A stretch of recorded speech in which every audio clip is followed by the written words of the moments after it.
पता है एक बॉयफ्रेंड ने अपने गर्लफ्रेंड से कही हुई सबसे इमोशनल और हार्ट टचिंग लाइन क्या है? जानू, इतना बारिश का मौसम जाने दो, बाद में ब्रेकअप कर लेना। दोस्तों, जिंदगी में हंसना हंसाना बहुत जरूरी होता है। आपके जीवन में चाहे जितनी मुश्किलें हो, चाहे कितनी ही बड़ी चुनौतियां आपके सामने खड़ी हो, चाहे कितने बड़े संकट आपके सामने खड़े हो, लेकिन आपको हंसते रहना है। पता है, इसका आपकी सेहत पे भी बहुत अच्छा असर होता है और इससे तनाव, टेंशन भी कम होता है। तो आइए थोड़ा सा हंस लो। अब एक हॉरर किस्सा सुनिए। अंधेरी रात थी। एक पति पत्नी एक सुनसान रास्ते से जा रहे थे कि उनको एक चुड़ैल ने दबोच लिया। चुड़ैल अच्छी थी, बोली, मैं तुम दोनों की एक एक विश पूरी करूंगी। लेडीज फर्स्ट, पत्नी पहले बोली, जी मैं अपने पति के साथ वर्ल्ड टूर पे जाना चाहती हूँ। चुड़ैल ने छड़ी घुमाई, तुरंत वर्ल्ड टूर की 2 टिकटें आ गई। चुड़ैल ने पति से पूछा, तुम बोलो, तुम क्या चाहते हो? पति तो आखिर मर्द ठहरा। वो बोला, ओ चुड़ैल, यार मुझे मेरे से आधे उम्र की बीवी के साथ वर्ल्ड टूर पे जाना है। चुड़ैल ने तुरंत छड़ी घुमाई, पति जो 30 साल का था उसको 60 साल का कर दिया।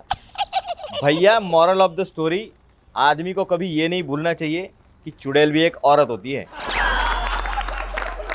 दोस्तों, पंडित की कथा और बीवी की व्यथा दोनों में कुछ फर्क नहीं होता। ज्यादा कुछ समझ में तो आता नहीं है, फिर भी ध्यान लगाकर सुनने का नाटक करना पड़ता है। शादीशुदा आदमियों की परेशानी के बारे में क्या बताऊं? महाभयंकर परेशानी। एक तो बीवी से परेशान, बाद में निकम्मी औलाद से परेशान। फ्रस्ट्रेट हो जाते हैं यार बेचारे। जैसे एक दिन मेरा एक दोस्त सुरेश अपने बच्चे को जूस पिलाने ले गया। जूस पीते पीते बच्चा पूछता है, पापा ऐसी कोई मशीन नहीं बनी जिसमें जूस डालो तो फल निकले? सुरेश ने 2 मिनट उसकी तरफ शांति से देखा और बोला, जाने दे बेटा, क्यों अपनी करतूतों और अपनी औलादों के बारे में बोलूं, तू जूस पी। दोस्तों, टाइम इतना खराब चल रहा है कि क्या बताऊं। अब एक दिन एक महिला डॉक्टर के पास गई डिलीवरी के लिए। डॉक्टर ने पूछा, जी क्या आप डिलीवरी करते समय बच्चे के बाप को अपने साथ देखना चाहोगी?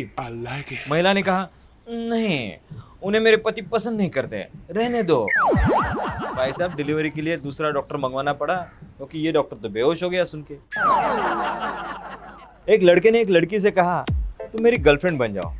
लड़की बोली, हाँ ठीक है, मैं बनती हूँ, लेकिन मेरी एक शर्त है। लड़का बोला, क्या?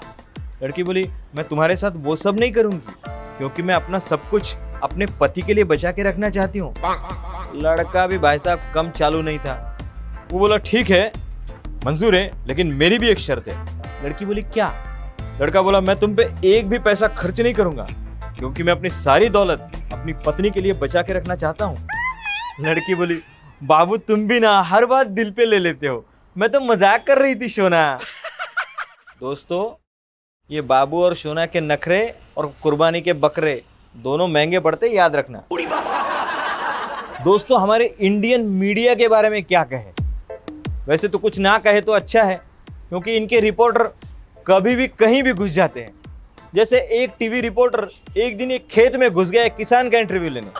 किसान वैसे ही बहुत परेशान था, लेकिन रिपोर्टर है कि मानते ही नहीं, उससे भी सवाल पूछने लगे। रिपोर्टर ने पूछा, आप अपने बकरों को क्या खिलाते हो? किसान ने पूछा, कौन से वाले को, काले को या सफेद को? रिपोर्टर ने पूछा, सफेद को। बोले, उसे घास खिलाते हैं। तो रिपोर्टर ने पूछा कि काले को क्या खिलाते हो? किसान ने कहा, जी उसे भी घास ही खिलाते हैं। फिर रिपोर्टर ने कहा, अच्छा इन्हें नहलाते कैसे हो? तो किसान ने पूछा, किसको, काले को या सफेद को? रिपोर्टर ने पूछा, जी सफेद को। किसान बोला, जी पानी से नहलाते हैं। फिर रिपोर्टर ने पूछा, तो काले को किससे नहलाते हो? किसान बोला, जी उसे भी पानी से ही नहलाते हैं। फिर रिपोर्टर ने पूछा, अच्छा इनको रखते कहाँ हो? किसान ने कहा, किसको, काले को या सफेद को? रिपोर्टर ने पूछा, जी सफेद को। बोले, जी बाहर के कमरे में बांधते हैं। तो रिपोर्टर की क्यूरियोसिटी बढ़ गई, बोला, तो काले को कहाँ बांधते हो? जी उसको भी बाहर के ही कमरे में बांधते हैं। अब रिपोर्टर गुस्सा हो गया, बोला, अरे यार हद करते हो, जब दोनों के साथ सब कुछ एक जैसा ही करता है तो मुझसे क्यों बार बार पूछ रहा है काला या सफेद, काला या सफेद? किसान बोला, क्योंकि सफेद बकरा मेरा है। तो रिपोर्टर ने पूछा, और फिर काला? किसान मुस्कुरा के बोला, जी वो भी मेरा ही है। आज का ज्ञान, दुनिया का सबसे सस्ता मजदूर पति होता है, जिसे जिंदगी भर इस भ्रम में रखा जाता है कि वो पूरे घर का मालिक है। दोस्तों, कैसा लगा आज का हमारा ये एपिसोड? हमारी तरफ से एक और छोटी सी कोशिश आप सबको हंसाने की। तो हंसते रहिए, मुस्कुराते रहिए, स्वस्थ रहिए और स्वस्थ रहते रहते हमारे इस एपिसोड को लाइक कीजिए, कमेंट कीजिए, शेयर कीजिए। अभी तक नहीं किया है तो तुरंत सब्सक्राइब कीजिए और बेल बटन भी दबाइए। जल्दी मिलते हैं। Thank you.